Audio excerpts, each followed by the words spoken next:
আলহামদুলিল্লাহি রাব্বিল আলামিন ওয়াসসালাতু ওয়াসসালামু আলা রাসূলিল্লাহ।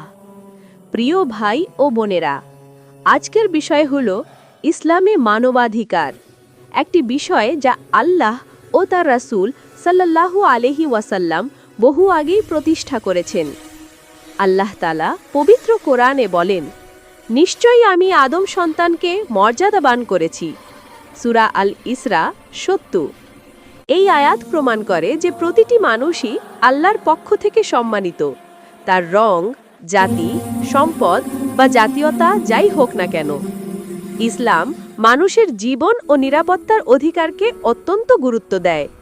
আল্লাহ বলেন, যে প্রাণকে আল্লাহ হারাম করেছেন তাকে অন্যায়ভাবে হত্যা করো না। সূরা আল আনাম ৬:১৫। রাসূল সাল্লাল্লাহু আলাইহি ওয়াসাল্লাম বলেছেন, মুসলমান সেই ব্যক্তি যার জিহ্বা ও হাত থেকে অন্য মুসলিম নিরাপদ থাকে। সহিহ বুখারী। এটাই শান্তি, নিরাপত্তা ও মানব সম্মানের মূলনীতি। ইসলাম ন্যায় বিচারের অধিকারও নিশ্চিত করেছে। আল্লাহ বলেন, তোমরা ন্যায় বিচার করো, এটাই তাকওয়ার সবচেয়ে নিকটবর্তী। সূরা আল মাইদা ৫:৮। ন্যায় বিচার নিজের বিরুদ্ধে গেলেও তা বজায় রাখতে হবে। ইসলাম ধর্মীয় স্বাধীনতাও প্রদান করেছে। আল্লাহ বলেন, ধর্মে কোনো জবরদস্তি নেই। সূরা আল বাকারা ২:২৫৬।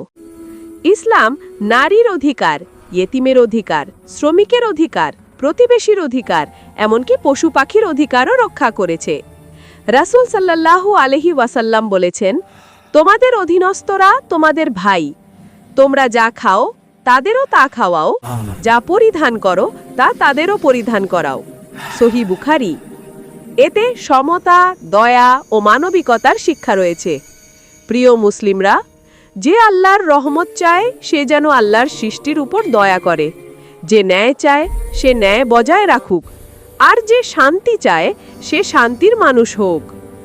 আল্লাহ আমাদের ন্যায়পরায়ণ, দয়ালু ও মানবাধিকারের রক্ষক বানিয়ে দিন। আমিন।